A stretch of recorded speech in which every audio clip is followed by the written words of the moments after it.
Assalamualaikum warahmatullahi taala wabarakatuh. Hai, berjumpa lagi kita di channel Kita Sihat, tapi kali ini kita menggunakan audio saja untuk berkongsi ilmu dengan anda berkaitan dengan tajuk kali ini adalah acid reflux ataupun GERD, punca, simptom dan rawatan. Right. Yang belum lagi subscribe channel Kita Sihat, bolehlah mula untuk tekan subscribe dan tekan loceng untuk dapat notifikasi. Okey, penyakit GERD juga dikenali sebagai acid reflux adalah keadaan di mana asid di dalam perut mengalami reflux dan naik semula ke dalam saluran esophagus. Okey. Sebenarnya kita tahulah saluran makanan bermula di mulut, kemudian masuk ke dalam saluran esophagus, seterusnya masuk ke dalam perut. So kita punya mulut ni kan ada saluran untuk makan and then turun ke perut. Itu dipanggil esophagus.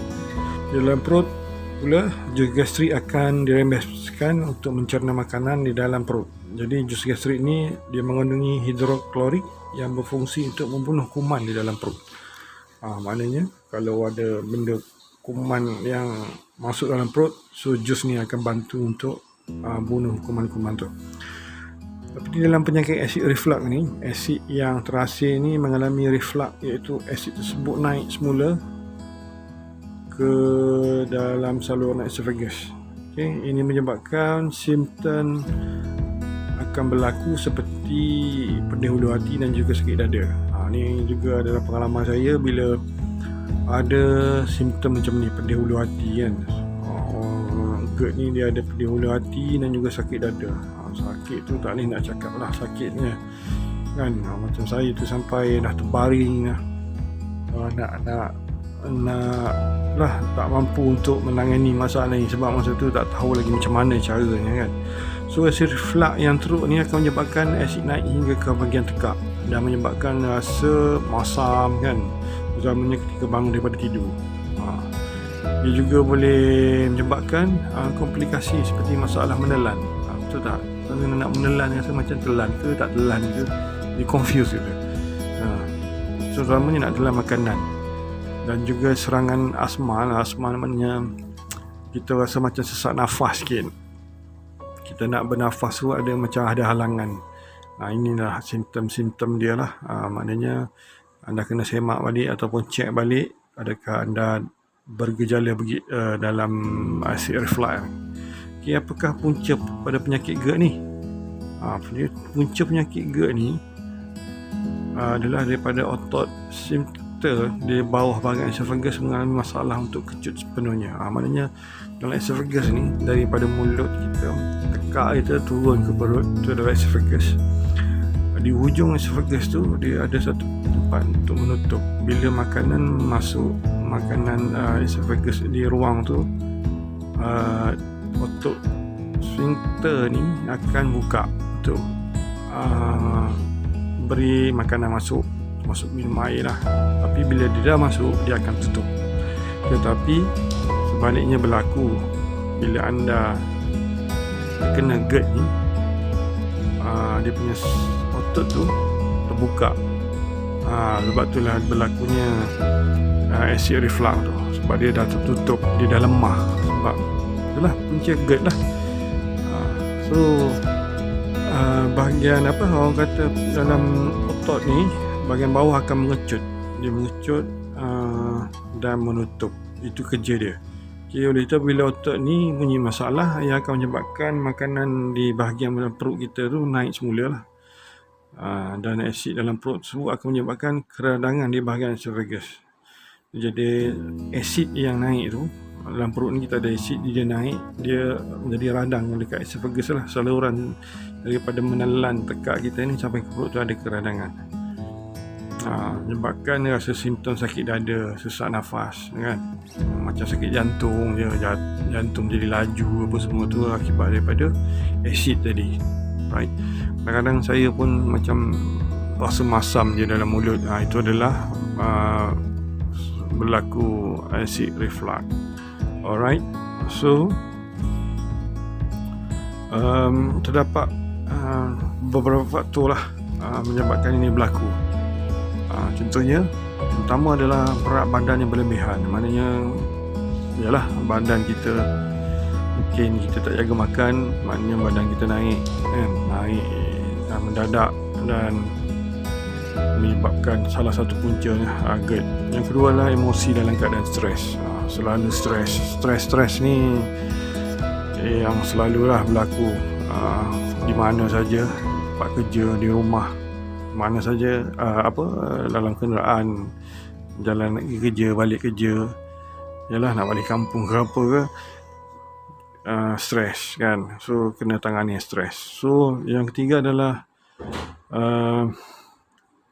hiatal hernia. Ni sebahagian daripada perut memasuki bahagian atas diafragma. Ini penyakit ni berlaku tapi jarang berlaku setengah orang lah. Tak semestinya bila ada GERD ada ni hiatal hernia ni.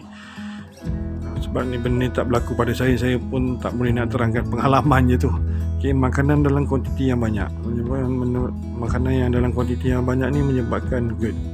Maknanya kita makan tak ikut masa, suka hati kita je untuk kita makan dan menyebabkan GERD boleh berlaku.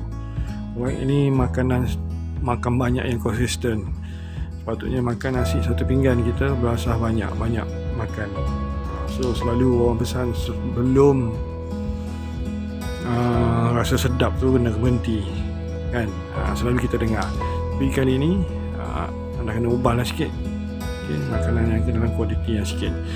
Yang kelima iaitu pengambilan beberapa jenis makanan seperti makanan yang pedas, berkarbonat, coklat, kopi. Itu kena,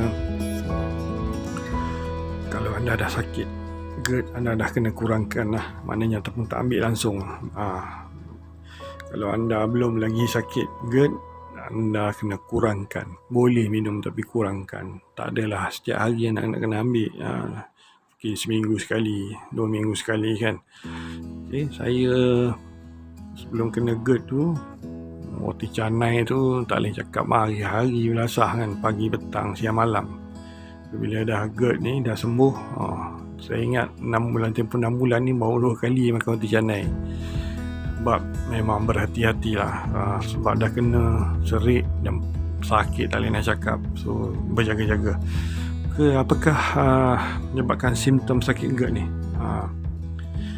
Dia ada simptom lah. Maknanya kita nak kesan ni, adakah kita ni ada simptom penyakit GERD kan. Pedih ataupun sakit dia bahagian ulu hati. So orang GERD ni dia akan rasa macam tu. Yang kedua adalah mempunyai masalah ataupun susah untuk menelan. Susah nak menelan ni. Perut rasa sebu walaupun belum makan. Rasa berangin, rasa tak sedap, tak selesa dekat perut lah. Batuk yang lama, terutamanya waktu malam atau waktu tidur. Ni saya buat pengalaman ni, batuk ni sampai berdarah lah. Tak berhenti batuknya. Makan ubat dah banyak kan, ubat batuk dah banyak makan. Ubat doktor bagi pun dah banyak makan, tapi still batuk. Ni maknanya ada simptom lah. Simptom acid reflux telah berlaku. So tekak asid berasa masam je, sebab asid tu dah naik kat tekak kan. Yang terakhir adalah sakit dada. Sakit dada ni macam mana nak cakap, sakit ni macam sakit jantung lah kan. Saya mula-mula kena tu tengah makan roti canai kat kedai mamak. Bila tengah makan tu tiba-tiba dia serang. Sakit dada tak boleh nak cakap, ingatkan jantung. Jadi saya panik, terus beredar daripada kedai tu dalam keadaan yang pening, rasa nak muntah, rasa nak jatuh. Saya baik ada kawan kan, dia bawa pergi hospital, dia check kenapa jadi macam ni. Sebab lepas pada tu saya jadi tak berapa dah nak makan roti canai ni, takut. Sebab dia punya kalori sangat tinggi. Apakah rawatan untuk penyakit GERD ni? Ada tak rawatan? Rawatan ni ada 2 jenis lah. Rawatan hospital dengan doktor kan, atau rawatan anda secara sendiri lah. Maknanya anda rawat sendiri. So nak rawat sendiri ni anda kena ada ilmu lah kan.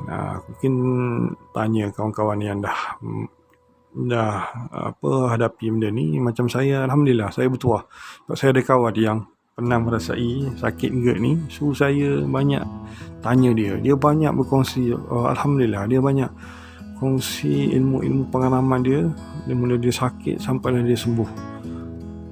So saya sangat bersyukur lah saya ada kawan yang boleh berkongsi ilmu tu. Saya tanya pun dia tak jemu-jemu bantu saya beri ilmu, tak jemu-jemu untuk syorkan saya ke sana ke sini kan, makan suplemen ni. Alhamdulillah akhirnya saya ni jumpa doktor, saya ingat 2 kali, lepas tu dah tak pergi lah. Saya amalkan apa yang diamalkan oleh sahabat saya tu. Tapi kali ini saya hidup yang pertama, perubahan gaya hidup lah, maknanya menurunkan berat badan hingga mencapai BMI ideal. Ini kan penting lah, nak kena tahu lah BMI anda dan kena ikut lah BMI yang sesuai dengan badan anda. Okay. Yang kedua, elakkan atau kurangkan pengambilan kopi, jus limau, alkohol dan makanan yang pedas. Okay. Pedas-pedas ni kurangkan lah. Kalau dah sakit tak payah ambil lah. Yang ketiga iaitu kerap mengambil makanan dalam kuantiti yang sedikit.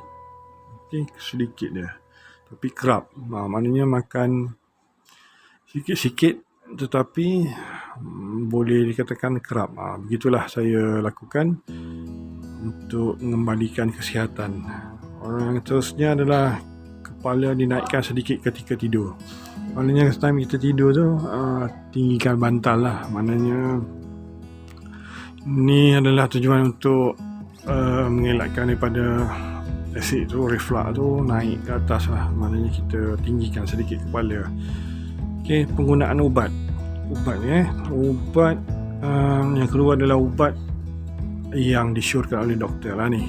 Pengalaman saya antacid. Okay, ubat ni bersifat alkali lah. Ia berfungsi untuk tujuan dia ubat ni adalah menetralkan asid dalam perut. Contoh ubat adalah aluminium hydroxide dan juga magnesium trosilicate. Ini biasa saya minum magnesium ni lah, yang putih tu kan. Biasa doktor bagilah, memang dia akan mengurangkan sakit acid reflux tu. Okay. Dan ada ubat-ubat lain lah yang doktor bagi, tapi saya tak bincang dekat sini lah. Alright, supaya kita nak fokus kepada alami. Alright, ada juga bila bercerita pasal GERD ni, ada yang pernah dengar pembedahan, maknanya rawatan melalui pembedahan. Pembedahan ni jika adalah gaya hidup macam mana, maknanya kita tak mampu nak ubah GERD dan jenis orang dah tak nak macam mana nak bantu diri sendiri, so dia serah diri ke hospital untuk operate lah kan. So kita tak maulah macam tu, sebab kita kena usaha lah supaya kita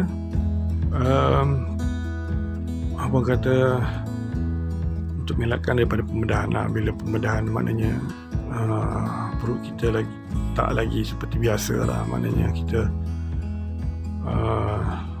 tak neutral, maknanya kita ada buang sana buang sini, pembedahan tu betulkan balik perut. So kalau boleh kita usahalah untuk jaga perut kita dengan makanan-makanan yang sihat, right? So secara alaminya, apa yang saya nak sarankan kepada anda supaya makanlah makanan yang seperti yang ada dalam Al-Quran lah. Contohnya minyak zaitun, buah anggur, buah kurma, buah tin, benda-benda macam tu. Ia adalah tujuan untuk sebenarnya membantu, sebab saya sendiri makan memang membantu. Dia akan, sebab benda ni banyak khasiat dia, sebab ialah bukan ditanam dekat Malaysia, dekat luar negara, terutamanya dekat negara-negara Arab kan. So itulah makanan yang boleh digunakan untuk makan. Okay, contohnya juga tambahan seterusnya adalah apple cider, jenama Bragg kan. Kalau anda nak minum kopi sangat, anda boleh, ataupun teh kan, anda boleh teh chamomile ataupun formasi yang ada di sekitar tempat anda tinggal.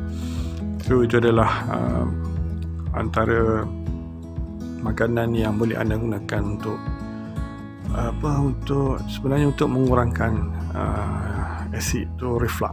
Alright, asid reflux ni kesan dia kepada esophagus lah. Kalau kita tak kawal, dia boleh radang dan boleh ke tahap yang lebih bahaya lagi. So kita kena jaga. Okay, mulai hari ini mulakan hidup anda semua dengan jaga makan dan minum ikut masa waktu yang betul. Okay, sebelum tidur, kalau boleh 3 jam sebelum tidur, pastikan anda dah tak makan lagi. Jangan lagi makan benda yang berat. Sekurang-kurangnya anda boleh makan buah ataupun minum air yang banyak. Alright, ini adalah untuk mengelakkan daripada berlakunya acid reflux. Dan juga yang belum lagi kena GERD, diharap anda tak terkenalah GERD. So jaga makan minum. So waktu makan, jangan skip. Alright, so itu saja untuk kali ini. Jangan lupa untuk anda subscribe channel Cerita Sihat ni, and then tekan loceng untuk dapat notifikasi video. So harap kita berjumpa lagi. Saya doakan semoga anda sihat walafiat dan gembira selalu bersama keluarga anda.